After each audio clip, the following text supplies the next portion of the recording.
Evet, herkese merhabalar. Şu anda Şeki bölgesindeyiz. Kıymetli izleyenler ve Şeki bölgesinde Kiş kentideyiz ve Hristiyanlığın Kafkasya bölgesinde yayıldığı ilk noktadayız. Milattan sonra 1. yüzyılda inşa edilen bir kilisemiz var burada ve oldukça dünya içinde çok önemli. Çünkü Hristiyanlığın Kafkasya'daki ilk noktası burası ve şu anda Albanya Kilisesi'nde Azerbaycan Devleti Devlet Turizm Acentliği rehberlerinden Sayın Gülnare Hanım bize bilgiler verecek bu hususta. Efendim nasılsınız? Çox sağ olun, yaxşıyam. Çok sağ olun. Bəli. Və kilsə isə bəli, düz vurğuladınız. Qafqazda ilk xristian kilsəsidir. 1-ci əsrdə qurulub. Ancaq bunu da deyim ki, Albanlar ümumiyyətcə xristianlıqdan öncə burada bütpərəstlərin məbədləri olub. Evet. Ay məbədi deyirlər, ay məbədi Selen adlanılır. Çünki onlar xristianlıqdan öncə, yəni miladdan öncə sizdə deyirlər, yəni həm zərdüştlük, həm tək-tanrıçılıq burada mövcud olub və məhz İsa peyğəmbərin təlimi ilə onun missionerlərindən, onun şagirdlərindən biri sayılan Yelisey gəlir şərqə xristian dini yaymaq məqsədilə. Evet, Havari Yelisey buraya Var. geliyor. Bəli, bəli, bura gəlir. Kafkasya'da Hristiyanlığın ilk Bəli. adımını burada inşa Bəli, ediyor. Qafqazda onun adı ilə tanınır bu kilsə. Çünki o bura gəlir, məhz o burada xristian dini yaymağa başlayır, 1-ci əsrdə yayılmağa, bütpərəst şəhərlərin razılığı ilə, yəni onların razılığı ilə burada başlayır dini yaymağa.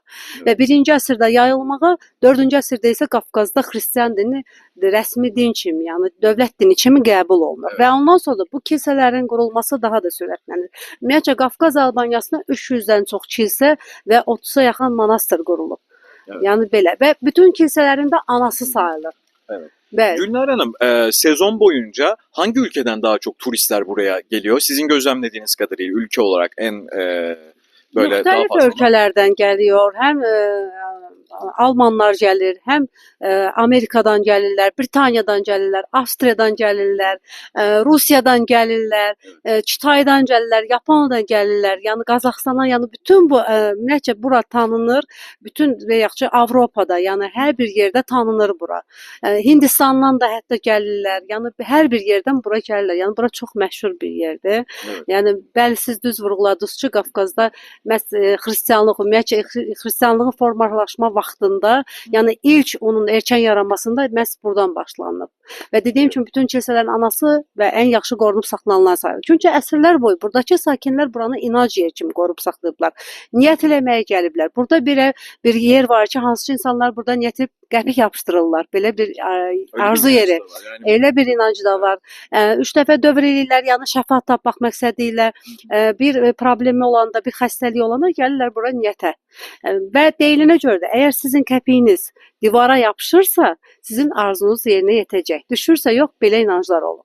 Evet. Və burada maraqlı bir şey də var ki, 2000-ci ildə burada Azərbaycan-Norveç birgə proqramına əsasən Kiş proyekti adında layihə başlayıb. Hansı ki, əsr olunub buranın öyrənilməsinə. Bu layihənin təşəbbüskarı Norveç alimi Thor Heyerdahl olub. Və Thor Heyerdahlın fikrincə sizə bir maraqlı bir şey deyəcəm. Məhz Vikinglərin getməsi Azər torpaqlarından olmuş. Vikinglerin. Vikinglərin, Evet. bəli. Çünki Mesela bizim Şimali Kipir'de, Kuzey Kıbrıs Türk Cumhuriyeti'nde de Vikingler de yaşadı, Lüzinyanlılar da yaşadı ve sizin demenize göre Vikinglerin de esas dünyaya dağılma noktaları Azerbaycan oldu. Azərbaycandan, bəli. Çünki Thor Heyerdahl ilk dəfə qonaq olanda Azərbaycanda, olur Qobustanda. Deməli o məşhur səyyahdır və Qobustanda olarkən o qayalar üzərində petroqliflər görür, yəni rəsmlər görür və onun orada xüsusən də diqqəti çəkir oradakı qayıqlar. Və eynisilə də həmən qayıqlardan Norveç mağaralarında rast gəlinirdi. Və onda ilk dəfə düşünür ki, ola bilsin ki, bizim köklərdə əlaqə var. Başlayır onu araşdırmağa. Bu məlumatları tapır Norveç saqalarında və ən çox da xüsusən də İsland tarixçisi Snorre'nin Vikinglər haqqında əsərində tapır. Onun əsərinə əsasən bəs Vikinglərin tayfa başçısı Odin əslində Azər torpaqlarından getmiş.